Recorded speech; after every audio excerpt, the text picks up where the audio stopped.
Hello everyone and welcome to the video. Today we're going to be taking a look at the most recent Mythos pack previewed on the Fantasy Flight Games website. The Secret Name is the first Mythos pack in the Circle Undone Expansion, and the scenario sees the investigators of Arkham desperate to find more information about the dangerous new coven of witches that has taken residence in the dark town they call home.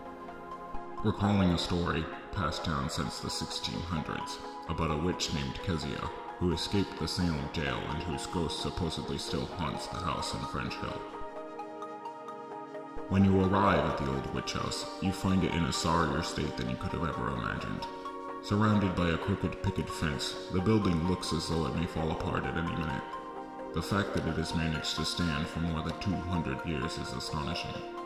But from what you see, it's as if some dark will is the only thing that keeps it from crumbling into the earth.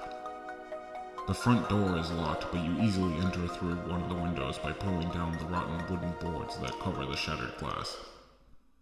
But breaking in may only be the beginning of your troubles. This campaign cycle, much in the spirit of the Dunwich Legacy being a direct sequel to the Dunwich Horror, seems to be a direct sequel to the events that occur in the H.P. Lovecraft story, The Dreams in the Witch House. Looking at the agenda card, we see specific mention to Brown, Jenkins, and Nahab, who are characters in Lovecraft's original story, and when defeated, provide the investigators with additional clues. Acting on what the investigators found throughout the house, if they manage to survive, may use their newfound knowledge to delve deeper into the mysteries of Walter Gilman and the Witch House. It's hard to say how difficult or fun this scenario will be without experiencing in its entirety, but I personally love Craft, how closely tied to the original source material this scenario seems to be. As this new cycle begins, we are given a brand new type of player card, the Multiclass card. Indicated by their golden hue and the dual class icons on the top right, these cards can be added to a deck if an investigator has access to either of the classes indicated on that card. Those of you who have played Magic the Gathering, I'm sure are very familiar with this concept. The example given in the article is interesting as it provides new insight into the card pool of Diana Stanley, who we can now confirm will not have access to Seeker cards. Well, other than the newly spoiled Scroll of Secrets. This one-cost Seeker and Mystic asset bears one intellect icon and has the item and tome traits. It takes up a hand slot, comes into play with 3 uses in the form of secrets, Maybe those secret names. Get it? and has an action that reads, Exhaust Scroll of Secrets and spend 1 secret. Look at the bottom card of any investigator's deck or the encounter deck. Then, either discard that card, add it to its owner's hand, place it on the bottom of its deck, or place it on the top of its deck. I see this card best fitting in a Daisy Walker or a Diana Stanley deck. Daisy wants to be packing her deck full of tome cards so that she can put them in her tote bag and take extra actions with her special ability. And when combined with something like Scrying or Alyssa Graham, you can easily keep the encounter deck from screwing you over. This becomes even more powerful when Daisy is playing solo, as you see less of the encounter deck, giving each instance of deck manipulation more of an impact in the outcome of the scenario. Diana similarly can do these things while additionally looking into players' decks and using her dark insight to prevent their weaknesses from getting the best of them. These new multi-class cards do, however, have one caveat. If an investigator has limited access to one of the classes on the multi-class card, that card occupies one of the investigator's limited slots. Say, for example, you're playing Ashcan Pete, and you want to include the card Tennessee Sour Mash. While you have access to any number of survivor cards, you can only include up to 5 cards from other classes. Since Tennessee Sour Mash is both a survivor and a rogue card, it fills one of his 5 other class slots. Grim, I know. That being said, Tennessee Sour Mash is a rogue/survivor asset with 1 willpower skill icon, the item and illicit traits. It comes into play with 2 supplies and has a fast action that states, Exhaust Tennessee Sour Mash and spend 1 supply.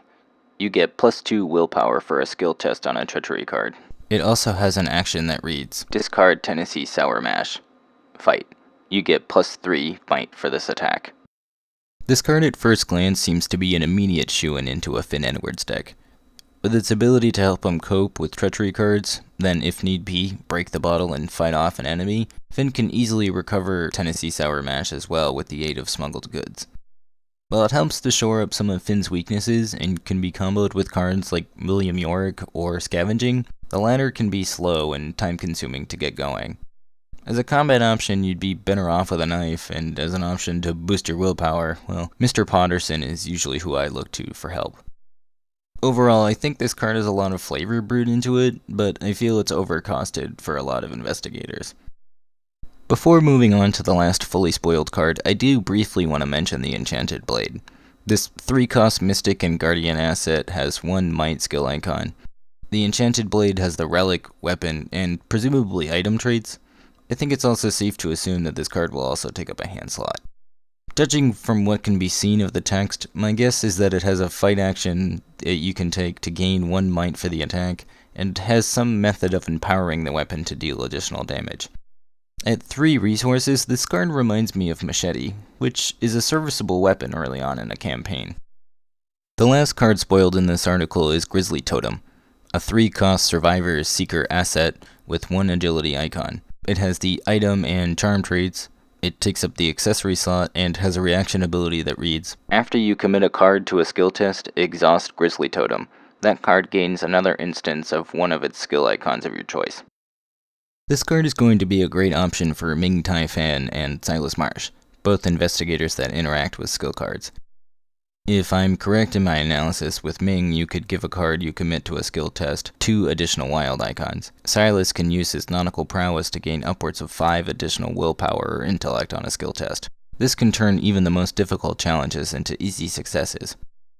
This Mythos pack has me really excited to see what other sorts of multi-class cards we will see in the future, and the scenario contained within looks to be really exciting from a flavor perspective. What do you think about this Mythos pack? Are you dreading exploring the horrors inside the witch house? Are you excited to try these new multi-class cards? Leave your thoughts down in the comments below. Thank you very much for watching, and don't forget to like this video and subscribe for more Arkham related content.